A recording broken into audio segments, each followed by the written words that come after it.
அனைவருக்கும் வணக்கம். பிப்ரவரி 13, 14, 15ஆம் தேதிக்கான கரண்ட் அஃபேர்ஸ் தான் நம்ம பார்க்க போறோம். First question. தற்போது தமிழ்நாட்டின் பொருளாதார வளர்ச்சி எத்தனை சதவீதம் உள்ளது என தெரிவிக்கப்பட்டுள்ளது? Answer option A 8.9%. இந்த ஆண்டுக்கான தமிழக சட்டப்பேரவை கூட்டம் பிப்ரவரி 12 தொடங்கியிருக்கு. இதுல ஆளுநர் உரையில் குறிப்பிடப்பட்டுள்ள சிறப்பு அம்சங்கள் வெளியிட்டிருக்காங்க. குடியுரிமை திருத்த சட்டம் பார்த்தீங்கன்னா தமிழ்நாட்டில் அமல்படுத்தப்படாது அப்படி சொல்லிட்டு தெரிவிச்சிருக்காங்க. தமிழக பொருளாதாரம் பார்த்தீங்கன்னா தமிழ்நாட்டின் பொருளாதார வளர்ச்சி 8.9% இருக்கு. தேசிய பொருளாதார வளர்ச்சி எவ்வளோ இருக்குன்னா 7.24%. தேசிய பொருளாதார வளர்ச்சியை விட பார்த்தீங்கன்னா தமிழக பொருளாதார வளர்ச்சி ரொம்ப அதிகமாக இருக்குது அப்படின்னு சொல்லியிருக்காங்க. அதே தமிழ்நாட்டிலோட பணவீக்கம் எவ்வளோ இருக்குன்னா 5.97% இருக்கு. தேசிய பணவீக்கம் எவ்வளோ இருக்குன்னா 6.65%. தமிழ்நாடு பார்த்தீங்கன்னா இதுலேயே 5.97% குறைவாக இருக்கு அப்படி சொல்லியிருக்காங்க. இது அதிகமாக இருக்கு அப்படின்னு தெரிவிச்சிருக்காங்க. புதுமை பெண் திட்டம் எப்போ ஸ்டார்ட் பண்ணியிருக்காங்கன்னா செப்டம்பர் 5, 2022 ஸ்டார்ட் பண்ணியிருக்காங்க. இந்த புதுமை பெண் திட்டம் இதுக்கு முன்னாடி என்ன பேராக இருந்துச்சுன்னா மூவலூர் ராமாமிர்தம் அவங்களோட பேர்ல தான் கல்யாண பெண்களுக்கு திருமண உதவி கொடுத்துட்டு வந்தாங்க. ஸோ அதை பார்த்தீங்கன்னா புதுமை பெண் திட்டமாக சொல்லிட்டு மாற்றிருக்காங்க. இதுல மாணவர்கள் சேர்க்கை விகிதம் பார்த்தீங்கன்னா 34% அதிகமா இருக்குன்னு தெரிவிச்சிருக்காங்க. மாதந்தோறும் பார்த்தீங்கன்னா 1000 ரூபாய் கொடுப்பாங்க. ஸோ அதுல 2.7 லட்சம் மாணவிகள் பயனடைஞ்சிருக்காங்க தெரிவிச்சிருக்காங்க. நெக்ஸ்ட் காலை உணவு திட்டம் எப்போ ஸ்டார்ட் பண்ணாங்கன்னு பார்த்தீங்கன்னா செப்டம்பர் 15, 2022 தான் ஸ்டார்ட் பண்ணியிருக்காங்க. இப்போ முதல்வரின் காலை உணவு திட்டம் பார்த்தீங்கன்னா 30,992 அரசு தொடக்க பள்ளிகள் மூலமா செயல்படுத்தப்பட்டு வருகிறது இந்த திட்டம். இந்த திட்டத்தின் கீழ் எவ்வளோ மாணவர்கள் பயனடைஞ்சிருக்காங்கன்னு பார்த்தீங்கன்னா 16.85 லட்சம் மாணவர்கள் பயனடைஞ்சிருக்காங்க. அதே மக்களை தேடி மருத்துவம் திட்டம் எப்போ ஸ்டார்ட் பண்ணாங்கன்னா ஆகஸ்ட் 5 ஸ்டார்ட் பண்ணியிருக்காங்க.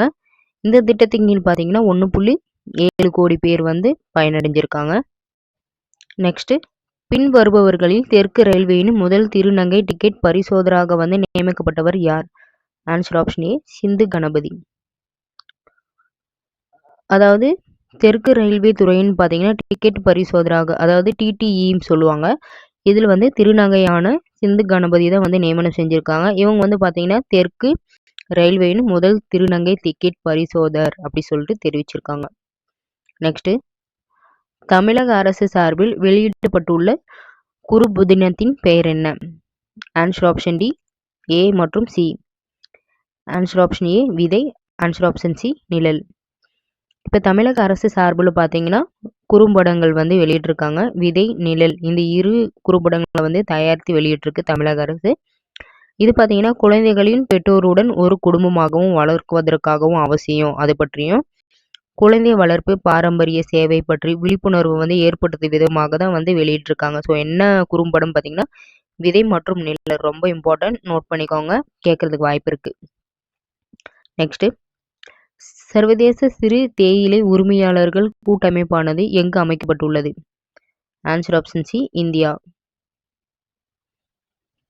இப்போ இந்தியாவில் பார்த்தீங்கன்னா சர்வதேச சிறு தேயிலை உரிமையாளர்கள் கூட்டமைப்பு அமைக்கப்படுறதா இருக்கு அப்படின்னு தெரிவிச்சிருக்காங்க. எங்கன்னு பார்த்தீங்கன்னா இந்தியாவில். நெக்ஸ்ட் பின் வருபவர்களின் சர்வதேச நீதிமன்றத்தின் தலைவராக தேர்வு செய்யப்பட்டுள்ளவர் யார்? ஆன்சர் ஆப்ஷன் பி நவாப் சலாம். இப்போ நவாப் சலாம் பார்த்தீங்கன்னா சர்வதேச நீதிமன்றத்தின் தலைவராக தேர்வு செய்யப்பட்டிருக்காங்க. இந்த சர்வதேச நீதிமன்றம் எங்க இருக்குன்னா நெதர்லாந்தில் இருக்கு. நெக்ஸ்ட் உலகின் வேகமான தொலைநோக்கியை உருவாக்கிய நாடு எது? ஆன்சர் ஆப்ஷன் டி சீனா. தற்போது சீனாவில் பார்த்தீங்கன்னா ஃபாஸ்ட் டெலஸ்கோப் ஸ்டார்ட் பண்ணியிருக்காங்க. அதாவது உலகின் வேகமான தொலைநோக்கியை உருவாக்கியிருக்காங்க. இதன் மூலயமா பார்த்தீங்கன்னா உலகின் பெரிய ரேடியோ தொலைநோக்கி ஆகும் தெரிவிச்சிருக்காங்க. எங்கன்னா சீனாவில். உலக அரசாங்க மாநாடு எங்கு நடைபெற உள்ளது? ஆன்சர் ஆப்ஷன் பி ஐக்கிய அரபு அமீரகம். 2024ஆம் ஆண்டிற்கான உலக அரசாங்க மாநாடு ஐக்கிய அரபு அமீரகத்தில் உள்ள துபாயில் தான் வைத்து இந்த மாநாடு நடைபெற இருக்கிறது அப்படி சொல்லியிருக்காங்க. நெக்ஸ்ட் தேசிய மகளிர் தினம் அனுசரிக்கப்படும் நாள் எது? ஆன்சர் ஆப்ஷன் சி பிப்ரவரி 13. பிப்ரவரி 13 ஒவ்வொரு ஆண்டும் பார்த்தீங்கன்னா தேசிய மகளிர் தினம் கொண்டாடப்பட்டு வருகிறது. இது யாருடைய பிறந்தநாள் தினமாக கொண்டாடப்படுறாங்கன்னு பார்த்தீங்கன்னா இந்தியாவின் நைட்டிகேர்ள் என அழைக்கப்படும் சரோஜினி நாயுடோட பிறந்த தினமாக தான் வந்து தேசிய மகளிர் தினமாக வந்து கொண்டாடப்பட்டு வருகிறதுன்னு தெரிவிச்சிருக்காங்க. அதே வந்து உலக மகளிர் தினம் வந்து எப்போன்னா மார்ச் 8. நெக்ஸ்ட் உலக ரேடியோ தினம் கொண்டாடப்படும் நாள் எது? ஆன்சர் ஆப்ஷன் ஏ பிப்ரவரி 13. பிப்ரவரி 13 ஒவ்வொரு ஆண்டும் பார்த்தீங்கன்னா உலக ரேடியோ தினம் வந்து கொண்டாடப்பட்டு வருகிறது. இந்த ஆண்டுக்கான கருப்பொருள் என்னன்னு பார்த்தீங்கன்னா radio a century informing entertain and education. Next மாவட்ட உரிமையியல் நீதிபதி தேர்வில் வெற்றி பெற்ற முதல் பழங்குடியினர் யார்? Answer option B Sripathi. Sripathi பார்த்தீங்கன்னா திருவண்ணாமலை மாவட்டம் புலியூர் கிராமத்தை சேர்ந்த ஸ்ரீபதி என்ற பழங்குடியின பெண். இவங்க வந்து பார்த்தீங்கன்னா மாவட்ட உரிமையியல் நீதிபதி தேர்வில் வந்து வெற்றி பெற்றிருக்காங்க. ஸோ இந்த தேர்வில் வந்து வெற்றி பெற்ற முதல் பழங்குடியின பெண் என்ற பெருமையை வந்து பெற்றிருக்காங்க அப்படின்னு சொல்லியிருக்காங்க. நெக்ஸ்ட் சூரிய மின்சக்தியை ஊக்குவிக்க வீடுகளின் மாடிகளில் சூரிய மின் தகடுகளை பொருத்தும் திட்டமானது எத்தனை வீடுகளுக்கு ஒதுக்கப்பட்டுள்ளது? ஆன்சர் ஆப்ஷன் ஏ 1 கோடி. இப்போ இந்தியாவில் பார்த்தீங்கன்னா சூரிய வீடு இலவச மின்சார திட்டமும் வந்து தொடங்கப்பட்டிருக்காங்க. இது பார்த்தீங்கன்னா சூரிய மின்சக்தியை வந்து ஊக்குவிக்க வீடுகளின் மாடிகளில் வந்து சூரிய மின் தகடுகளை வந்து பொருந்துவதற்காக பார்த்தீங்கன்னா இலவசமாக வந்து மின்சார திட்டத்தை வந்து செயல்படுத்திருக்காங்க. இந்த திட்டத்திற்கு பேர் என்னன்னு பார்த்தீங்கன்னா பிரதமரின் சூரியகர் முஃப்ட் பிஜ்லி திட்டம் வந்து பிரதமர் நரேந்திர மோடி வந்து தொடங்கி வச்சிருக்காங்க. ஸோ இந்த திட்டத்தின் மூலமாக பார்த்தீங்கன்னா 1 கோடி வீடுகளுக்கு வந்து செயல்படுத்தப்பட உள்ளதுன்னு தெரிவிச்சிருக்காங்க. முக்கியமாக வந்து மாதந்தோறும் பார்த்தீங்கன்னா 300 யூனிட் மின்சாரம் வந்து உற்பத்தி செய்யலாம் தெரிவிச்சிருக்காங்க. ஸோ இந்த திட்டத்திற்காக வந்து எவ்வளோ கோடி வந்து கவர்மெண்ட் வந்து நிதி ஒதுக்கீடு செஞ்சுருக்காங்கன்னா 75,000 கோடி வந்து நிதி ஒதுக்கீடு செஞ்சுருக்காங்க. நெக்ஸ்ட்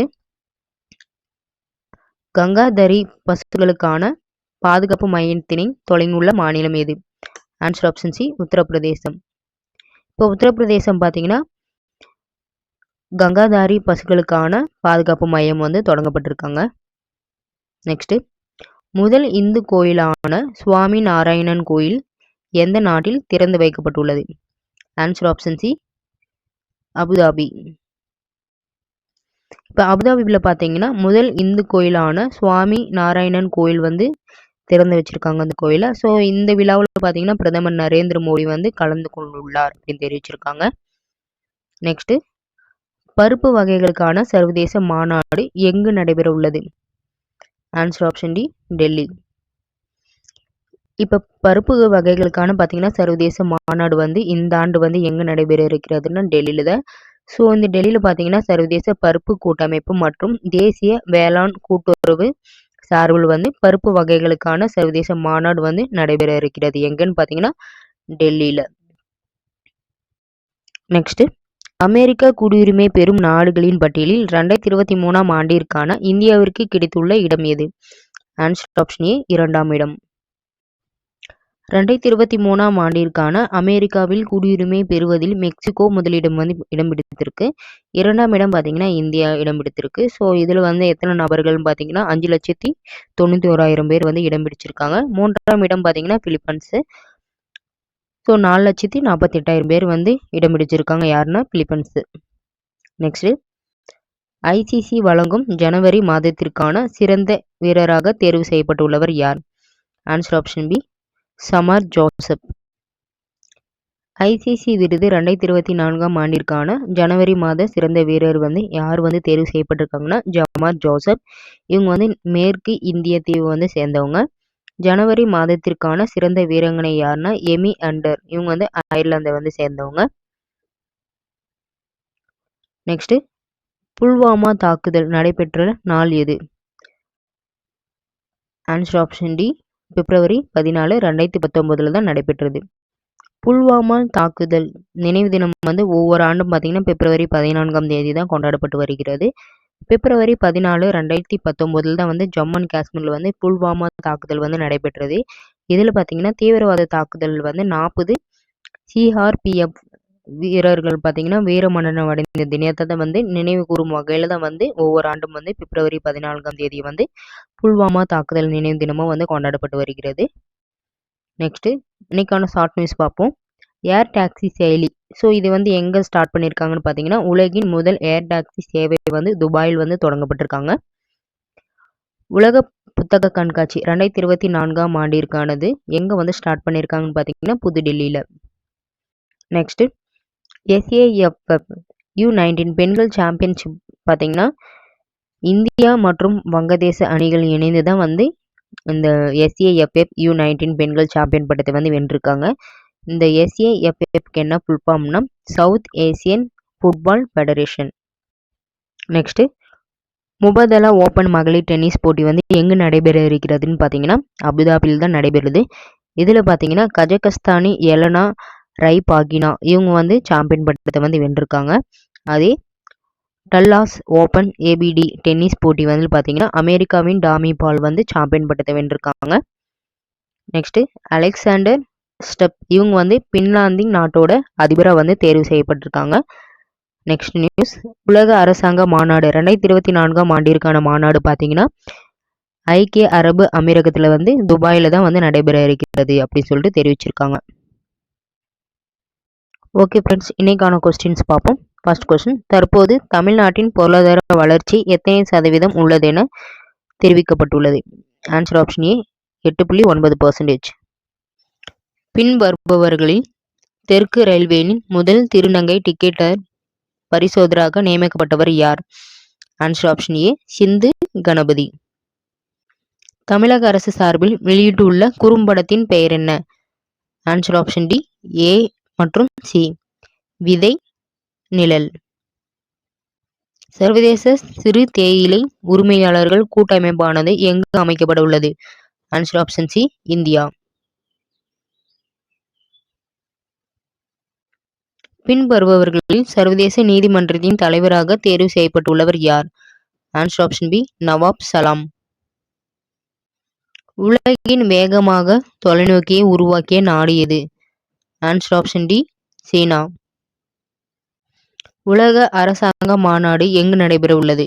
ஆன்சர் ஆப்ஷன் பி ஐக்கிய அரபு அமீரகம். தேசிய மகளிர் தினம் கொண்டாடப்படும் நாள் எது? ஆன்சர் ஆப்ஷன் சி பிப்ரவரி 13. உலக ரேடியோ தினம் கொண்டாடப்படும் நாள் எது? ஆன்சர் ஆப்ஷன் ஏ பிப்ரவரி 13. மாவட்ட உரிமையியல் நீதிபதி தேர்வில் வெற்றி பெற்ற முதல் பழங்குடியினர் யார்? Answer option B Sripathi.